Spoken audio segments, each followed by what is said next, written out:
Comment détecter une personne qui est en train de mentir? C'est ce dont il est question dans cette vidéo. 6 points qui vont vous permettre de vous transformer en Patrick Jane, en Patrick tout court. Et justement, à la fin de cette vidéo, on va faire un petit jeu ensemble pour voir si vous êtes capable de repérer une personne qui n'est pas honnête.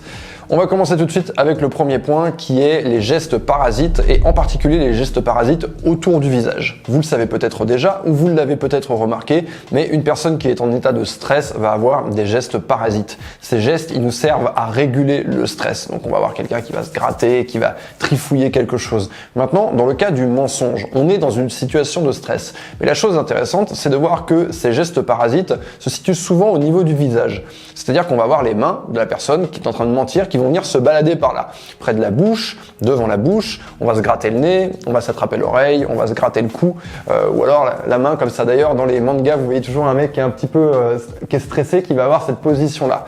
Alors, pourquoi on a les mains qui viennent se balader à côté du visage? Et on va commencer en particulier par la bouche. Pourquoi on va avoir, par exemple, cette gestuelle, ou alors une gestuelle qui consiste à vouloir masquer notre bouche? Eh bien, c'est très simple. Quand on est petit, nos parents vont faire cette association main-bouche très rapidement, puisque quand on dit quelque chose qu'il ne faut pas dire, eh bien, on a la gestuelle de main devant la bouche. Chut, ou alors tais-toi, ou alors on voit souvent des enfants faire ça pour quand ils ont dit une ânerie. Hein. Oh mince, je l'ai laissé échapper de ma bouche.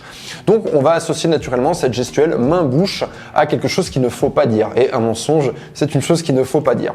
Maintenant, on a le contact avec le nez. Eh bien, on a un mélange de stress et une déviation de ce contact main-bouche, puisqu'effectivement, quelqu'un qui est en train de parler, s'il est devant une caméra, il ne peut pas avoir sa main comme ça. Donc, en fait, on a la gestuelle inconsciente de la main qui s'approche ici, qui va se transformer en grattement de nez. Ensuite, on a la gestuelle au niveau de l'oreille. C'est un peu la même logique.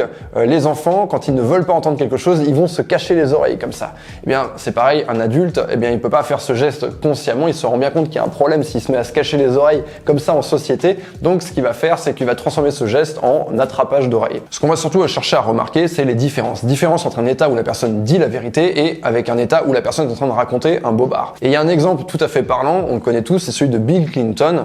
Il a été étudié par des chercheurs, cet exemple-là, la différence de gestuelle entre une prise de parole normale où il répond à des questions de journalistes et la prise de parole dans laquelle il répond sur l'affaire Monica Lewinsky, et on voit qu'il se touche le nez à 26 reprises, ce qui est juste énorme. Et c'est là justement qu'on voit la différence entre quelqu'un qui va être dans un état voilà, plutôt normal et une personne qui est stressée, qui va être en train de mentir. C'est l'augmentation de tous ces gestes. Deuxième point de cette vidéo, les mouvements oculaires. C'est un truc qui a été énormément étudié. Nos mouvements oculaires correspondent à notre activité cérébrale.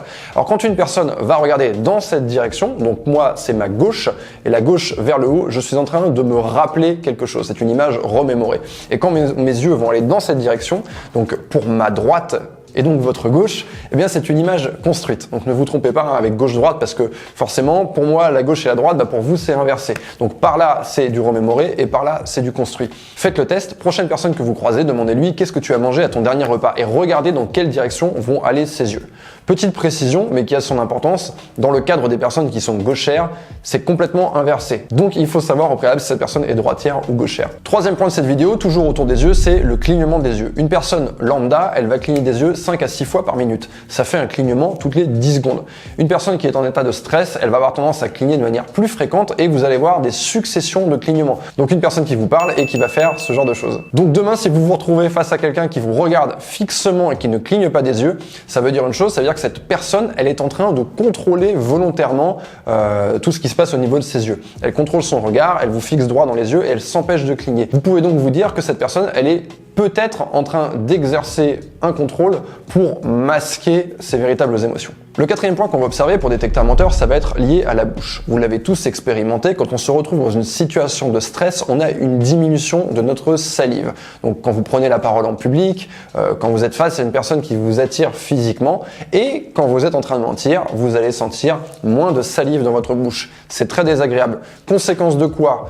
On va avoir plus soif. Donc si vous voyez quelqu'un qui cherche à s'abreuver de manière hyper fréquente, eh bien il est dans une situation de stress. Alors après il faut voir si c'est un mensonge ou si c'est la situation qui est stressante. Je pense aux gens qui passent à la télé. Moi je l'expérimente par exemple quand je fais un live sur YouTube où je vais boire beaucoup plus d'eau que quand j'ai une conversation avec un ami. Deuxième chose qu'on remarque quand on manque de salive, c'est qu'on va avoir une déglutition qui va être plus difficile. Donc vous allez remarquer quand la personne est en train de déglutir. Ça va faire quelque chose comme ça. Vous voyez vraiment la pomme d'Adam bouger, vous voyez que la personne, elle marque un véritable temps d'arrêt pour déglutir et ravaler sa salive. 5e point de cette vidéo, on va regarder la ventilation, la façon de respirer d'une personne. Quand on est dans un état de stress, notre fréquence cardiaque, elle augmente, donc notre respiration, eh bien, elle augmente également. Du coup, on a des difficultés à canaliser cette respiration, on va se sentir étouffé au niveau du cou si on porte une chemise avec une cravate, ou tout simplement c'est quelque chose qui va se voir. Vous pouvez par exemple regarder les vidéos de Cahuzac lorsqu'il est face à Jean-Jacques Bourdin. A accepté de répondre à l'État suisse et que l'État suisse a transmis cette réponse à l'administration française. Maintenant, on va terminer avec le dernier point de cette vidéo et c'est là où on va faire ensemble un jeu. On va apprendre à détecter un faux sourire. Donc avant de vous expliquer comment ça marche, je vais vous passer une série de diapositives et sur chaque écran, vous allez avoir deux visages. Un visage où la personne, elle fait un sourire naturel et sur l'autre visage, elle fait un sourire forcé. Je vais vous demander de prendre un crayon, de prendre votre smartphone et de noter pour chaque diapositive quelle est la photo sur laquelle la personne est en train de sourire naturellement. Est-ce que c'est la A ou est-ce que c'est la B? C'est parti.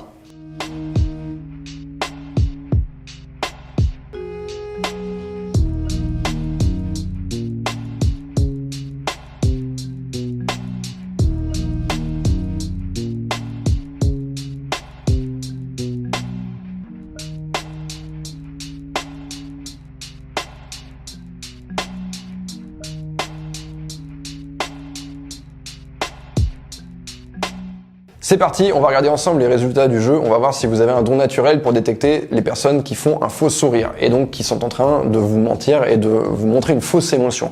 Alors pour la première diapositive, cette charmante jeune femme, elle nous fait un sourire naturel sur la photo B. Sur cette diapositive, c'est la A. Là, c'est à nouveau la A.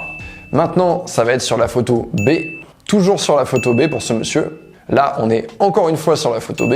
Sur la photo de cette femme, c'est beaucoup plus facile à dire, c'est évidemment la A.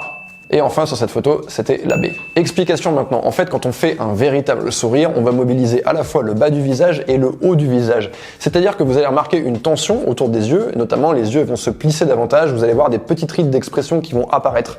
D'ailleurs, vous pouvez remarquer la chose suivante. Reprenons une des photos, cachez le bas du visage sur la photo et vous allez voir une chose, c'est que les yeux ne vont pas avoir la même attitude. Donc c'est comme ça que vous allez détecter un vrai sourire. Vous n'allez pas regarder le bas du visage puisque c'est ce qu'on va chercher à actionner lorsqu'on veut faire un faux sourire, mais vous allez regarder le haut du visage. Et si demain vous avez envie de devenir un excellent menteur et de faire semblant que vous êtes en train de passer un bon moment, eh bien vous commencez à sourire non pas par la bouche mais par les yeux. C'est la fin de cette vidéo, j'espère que vous avez appris des choses. Si vous voulez que je fasse une suite à cette vidéo, mais sur le langage verbal cette fois-ci, faites-le moi savoir en balançant un pouce sur la vidéo. Vous pouvez également bien sûr mettre un pouce si vous avez apprécié cette vidéo et qu'elle vous a appris quelque chose. Et moi je vous dis à très bientôt.